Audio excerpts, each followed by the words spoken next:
Heto na nga, Jordan heading sa team ng Talk and Text kasama itong si Mike Nieto at nadagdagan pa ng mga solid players ang team ng Talk and Text. Hindi nga malayo ang Grand Slam, posibleng-posible ito para sa team ng Talk and Text. Isang history ang kanilang target at talaga naman na mahirap kunin ang Grand Slam yung iisang team ang magkakampyon sa tatlong conference ng PBA. Jordan heading ang isa sa backup guard ng Gilas, isang solid na shooter, malakas ang opensa ang kaya niyang maibigay sa isang team, lalong-lalo na nga sa 3-point area na kung saan talaga naman na deadly ang kanyang 3-point shots. Maging si Mikey Williams, pumirma na rin ng uniform player contract sa team ng Converge at talagang hindi sila nagkasundo sa team ng Talk and Text at noong napunta ito sa Converge, ganon-ganon na lamang ay contract kaagad.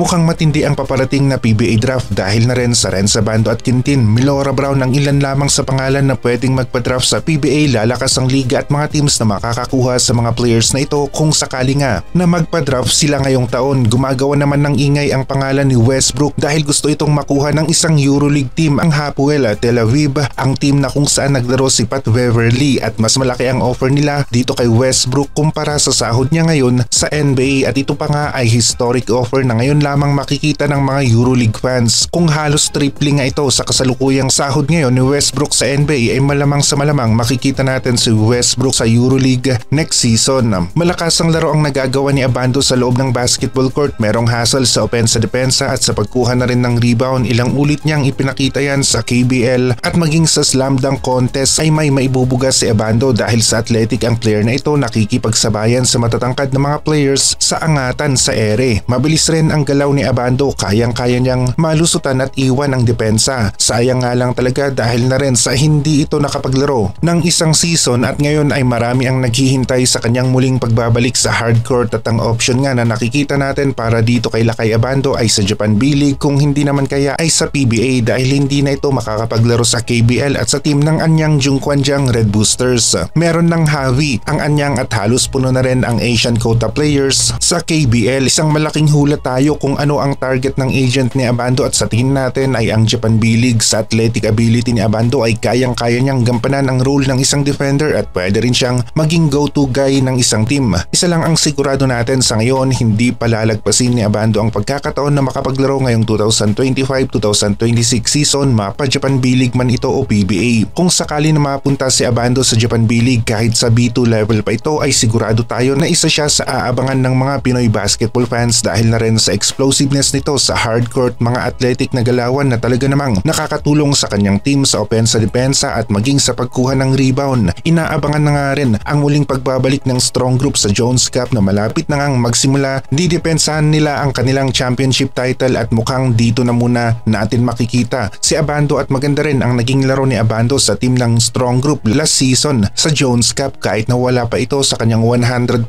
dahil halos kagagaling lang nito sa back injury na kanyang natamo sa KBL.